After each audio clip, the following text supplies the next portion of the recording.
Tidak ada yang tahu persis siapa sesungguhnya Mbah Fanani, pria yang ditaksir berusia 60-an tahun. Asal-usul ini pun hanya berasal dari rumor saja.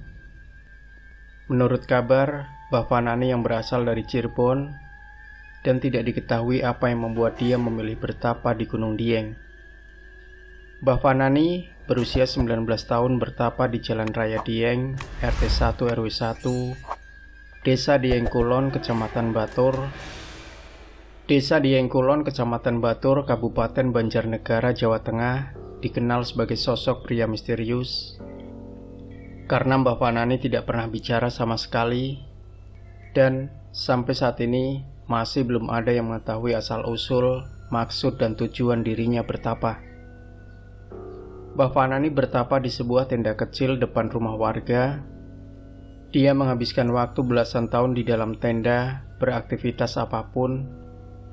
Pria yang memiliki usia sekitar 60 tahun tersebut kebal dengan dinginnya udara Dieng. Meskipun panas terik, hujan badai, Mbah Fanani tidak pernah sekalipun terlihat beranjak dari tendanya itu. Beliau hanya diam, duduk sembari berselimutkan kain hitam.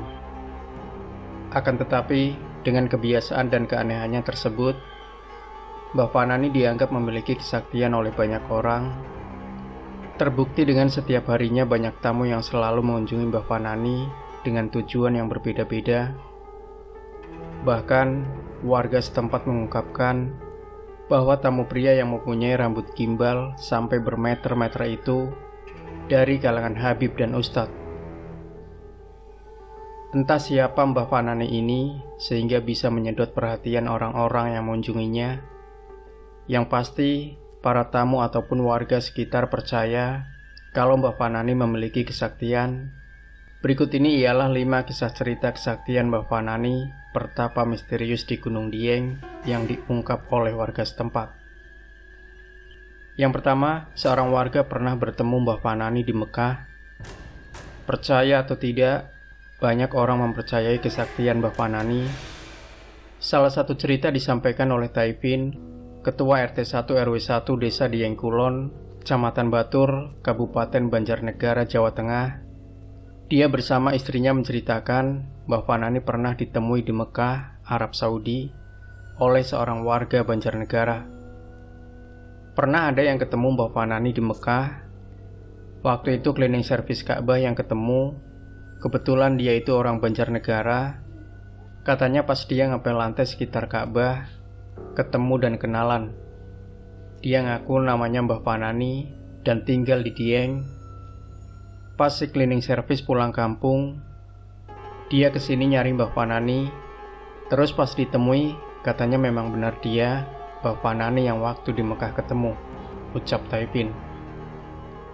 Warga pun kemudian merasa heran mendengar pengakuan itu, karena selama ini Mbah Fanani diketahui hanya berdiam diri di tenda dan tidak pernah terlihat pergi kemana-mana pun. Jangankan ke Mekah, sepengetahuan dia, Mbah Fanani sudah 19 tahun tidak pernah keluar dari tenda. Memang kalau secara logika itu sulit untuk dipercaya, namun kenyataannya ada yang mengaku begitu dan sampai datang ke Dieng, tutur Taifin. Sampai kini masih belum diketahui secara pasti asal-usul Mbah Fanani. Tapi ada beberapa orang yang mengaku keluarga dan menyebut bahwa dia berasal dari Cirebon, Jawa Barat. Yang kedua, setiap waktu sholat 5 waktu, Mbah Fanani menghilang dari tenda. Bicara soal hal mistis ataupun gaib, bisa percaya atau tidak, seperti yang terjadi dengan Mbah Fanani, konon dia tidak pernah ada di tendanya ketika masuk sholat 5 waktu. Kalau pas sholat 5 waktu, Mbah Fanani juga nggak pernah ada di tendanya. Dia hilang nggak tahu kemana, kata istri Taifin, Ketua RT 1 RW 1 Desa Dieng Kulon, Kecamatan Batur, Kabupaten Banjarnegara, Jawa Tengah. Soal adanya pengakuan dari berbagai pihak akan kesaktian Mbah Fanani, Taifin tidak pernah menyangkalnya, tapi dia percaya semua ketentuan sudah diatur oleh Allah Subhanahu wa Ta'ala. Dibilang sakti ya sakti, Buktinya yang bisa dilihat oleh mata ialah belasan tahun hidup di tenda terpal, nggak pakai alas, kehujanan, kepanasan. Padahal dingin banget di sini. Dia bisa bertahan. Mungkin kalau orang seperti kita, sebulan saja sudah menggigil. Itulah yang bisa dilihat saktinya. Kalau yang lainnya bisa mendatangkan rezeki atau jodoh, ataupun yang lainnya kurang tahu. Yang merasakan yang suka datang. Kalau warga sini percaya nggak percaya, saya mah wallahu a'lam, ucap Taifin. Mbah Panani sudah bertapa selama 19 tahun di Jalan Raya Dieng RT 1 RW 1 Desa Dieng Kulon, Kecamatan Banjarnegara, Jawa Tengah. Dalam menjalani ritual bertapa, Mbah Panani tetap makan dan minum seperti biasa. Makan setiap hari diberikan oleh warga yang rumahnya berada di belakang tenda Mbah Panani. Ketiga, tenda Mbah Panani dilempar botol minuman, pelakunya kecelakaan. Berbagai cerita diungkapkan, beberapa saksi soal kelebihan Mbah Panani memang sulit dipercaya. Tapi meski demikian, warga Dieng menegaskan semua cerita ini tanpa rekayasa, entah kebetulan ataupun tidak. Cerita di balik mistis sosok Mbah Panani diungkap oleh Narti berusia 36 tahun, warga yang rumahnya berada di depan tenda Mbah Panani. Menurut Narti, dulu pernah ada orang melempar botol minuman ke depan Mbah Panani dari dalam mobil. Tidak lama setelah itu, mobilnya mengalami kecelakaan. Pernah ada orang melempar botol air mineral ke depan tenda Mbah Panani.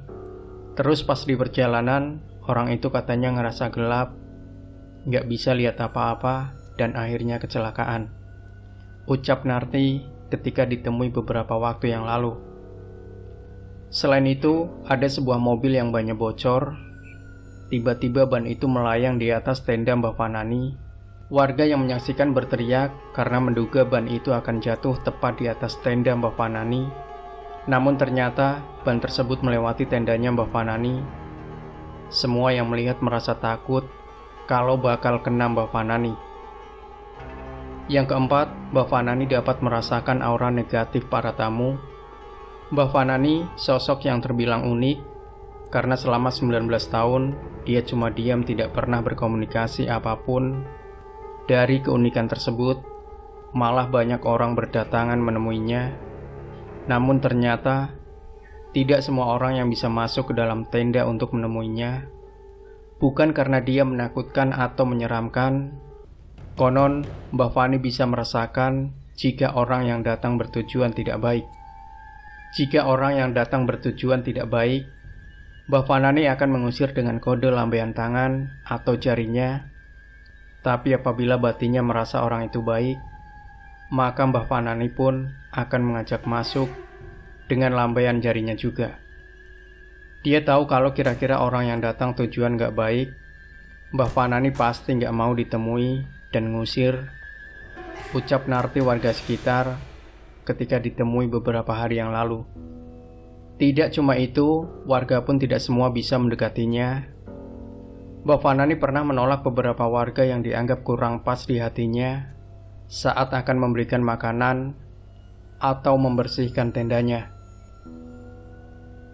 Bukan hanya tamu, sama warga di sini juga ada yang gak mau dikasih makan atau bersihin tendanya. Yang setiap hari ngasih, ya Ibu Uripah yang punya rumah belakang tendanya, kata Narti. Kalau tidak ikhlas, foto juga nggak kelihatan. Saya sering lihat tamu foto, namun hasilnya tidak ada. Sering saya lihat begitu, ucap Widodo berusia 55 tahun, salah seorang warga. Dan yang kelima, orang yang datang ke Mbah Panani banyak yang meminta nomor togel sampai jodoh. Keberadaan Mbah Panani yang bertapa di Jalan Raya Dieng RT 1 RW 1 Desa Dieng Kulon, Kecamatan Batur, Kabupaten Banjarnegara, Jawa Tengah, membuat banyak orang dari berbagai daerah berdatangan. Pria yang tidak pernah bicara itu dianggap memiliki kesaktian dan kemampuan di luar akal manusia. Seperti yang diungkap Widodo, salah satu warga setempat, dia menceritakan, dulu kakak perempuannya pernah kehilangan kalung ketika bertani di ladang. Terus dia mendatangi Mbak Fanani, menceritakan kejadian yang dialaminya, dan berharap kalungnya bisa ditemukan. Waktu itu mbak saya pernah kehilangan kalungnya di ladang. Terus dia datang ke tempat Mbak Fanani meminta tolong. Besoknya tiba-tiba kalung itu ketemu, ucap Widodo ketika ditemui pekan yang lalu. Selain itu, Widodo pernah mencoba datang ke tempat Mbak Fanani meminta nomor togel. Tapi saat itu Mbak Fanani cuma menunjukkan keluar. Saya pun pernah minta rezeki. Aku bilang, Mbak Fanani, aku minta rezeki, minta nomor. Namun dia nunjuk keluar pas ada mobil lewat. Aku pikir apa nomor mobil yang lewat, atau saya suruh keluar. Namun saya melihat mobil sudah jauh. Meskipun tidak mengetahui pasti tujuan tamu yang datang ke tempat Mbak Fanani, tapi dari pengamatan Widodo, dia menduga mereka datang sama seperti dirinya, ialah meminta rizki ataupun jodoh. Paling yang datang juga sama, minta jodoh pun mungkin. Beberapa hari yang lalu, justru ada cewek pakai baju seksi, terus dandanan menor datang. Saya rasa cewek nakal datang ke tempat simbah. Sudah begitu lama banget, ada kali sejam gak keluar-keluar. Saya pun sempat heran, itu cewek mengapa lama. Terus minta pemuda intip dia ngapain. Ternyata gak ngapa-ngapain. Mungkin minta jodoh kali. Dipercaya atau tidak, Mbak Fanani konon bisa membantu kesulitan dan permintaan tamu. Oleh karena selama 19 tahun, tenda Mbak Fani tidak pernah sepi dari pengunjung.